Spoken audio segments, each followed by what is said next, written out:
on encourage la population générale à s'intéresser donc à la situation des personnes handicapées, à leurs enjeux, à leurs besoins, et aussi à en parler.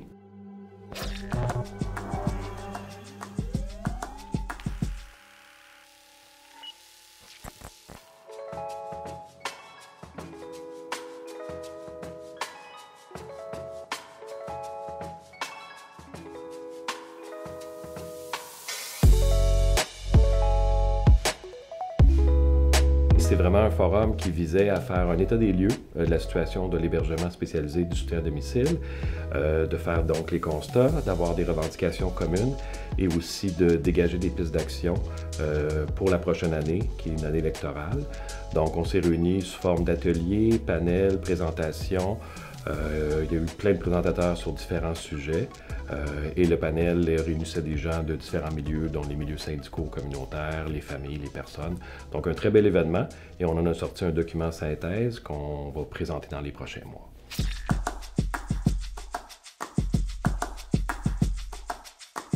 Comme je disais, on voulait faire un état des lieux, donc on est allé avec des choses assez de base, comme entre autres, c'est quoi le milieu de vie qui existe pour les personnes, c'est quoi le milieu de vie souhaité. Il faut savoir que nous, on travaille beaucoup en santé et services sociaux, donc c'est l'hébergement spécialisé, c'est-à-dire les ressources résidentielles, les CHSLD, les ressources publiques, communautaires ou privées. Le soutien à domicile relève aussi du ministère de la Santé. Donc, on voulait faire un état des lieux à partir du milieu de vie des personnes, voir aussi un peu le rôle du réseau de la santé dans les services donnés aux personnes. Et on voulait aussi voir c'était quoi les besoins, s'ils étaient répondus pour les gens.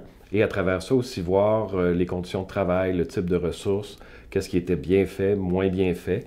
Donc, on a discuté un peu de ce qu'on voudrait, de ce qui existe, mais aussi un peu décortiquer les mécanismes de ce vaste réseau d'hébergement spécialisé et de soutien à domicile.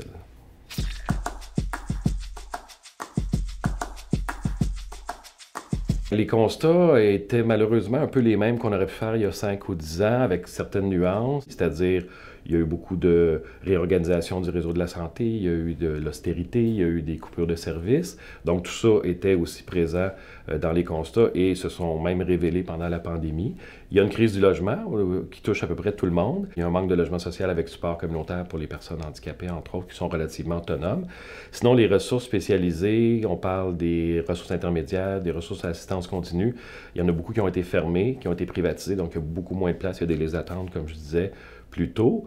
Dans les CHSLD, il y a des jeunes personnes, donc des moins de 65 ans qui sont là, qui sont handicapés, parce qu'il n'y a pas assez de services à domicile pour qu'ils puissent rester à domicile, donc se retrouver avec des personnes âgées. Donc ça, c'est difficile, puis il y a aussi des listes d'attente dans les CHSLD. Donc beaucoup de jeunes adultes restent chez leurs parents, finalement, très longtemps, et les parents deviennent des proches aidants avec, bon, tout un enchaînement de tâches et de conséquences que ça a. Donc, la situation est relativement difficile. C'est pour ça qu'on axe à la fois sur développer le logement, l'hébergement spécialisé de façon plus importante et aussi de renforcer vraiment le soutien à domicile.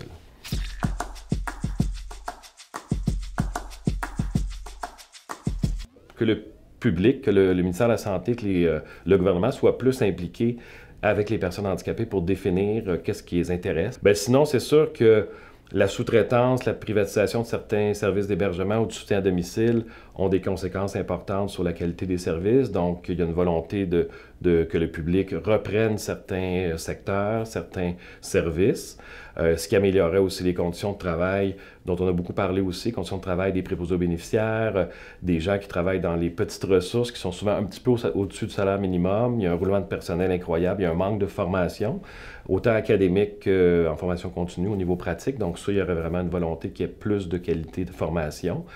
Et évidemment que les gens puissent aussi, quand les services ne sont pas adéquats, qu'ils puissent corriger la situation, donc avec un système, un processus de plainte qui existe déjà, mais qui est très, très difficile d'accès, qui est pas très, qui va pas jusqu'au bout des choses, qui va pas nécessairement corriger les situations.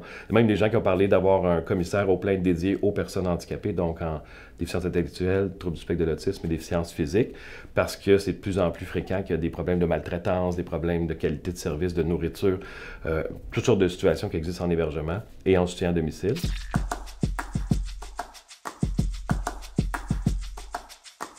On s'est dit que pour ces enjeux-là qui sont fondamentaux, hébergement, soutien à domicile, on allait être plus visible dans la prochaine année, dans les prochaines années, mais dans l'année électorale qui commence. et qu'on allait donc porter nos revendications par le biais de différentes mobilisations, que ce soit dans l'espace public réel, que ce soit sur les réseaux sociaux ou sur Internet. On a parlé de faire une journée internationale ou nationale pour l'élimination des listes d'attente dans les services, donc ça pourrait être quelque chose qu'on pourrait instituer. On a lancé tout récemment une campagne qui s'appelle « Chez moi mon droit » sur l'hébergement et soutien à domicile, qui va être en place pour la prochaine année électorale. Donc une campagne sur un an pour l'instant, pour 2021-2022. Donc, une campagne de mobilisation, de visibilité et d'action, basée sur l'éducation populaire aussi, sur la prise de parole dans l'espace public. Et ça va être sous forme de mobilisation, c'est-à-dire de manifs, d'actions, de marches, de présence dans les médias. Donc, vraiment un setup le plus complet possible, avec un hashtag « Chez moi mon droit » qui circule déjà, mais qu'on va faire circuler de plus en plus. Donc, l'idée, c'est vraiment c'est notre mission à phase, là, de rendre les enjeux visibles, les revendications visibles, mais vraiment d'aller chercher aussi d'autres alliances avec d'autres groupes de la société à travers cette campagne-là, et vraiment d'interpeller et de faire réagir les élus, les candidats à la prochaine élection, donc en 2022.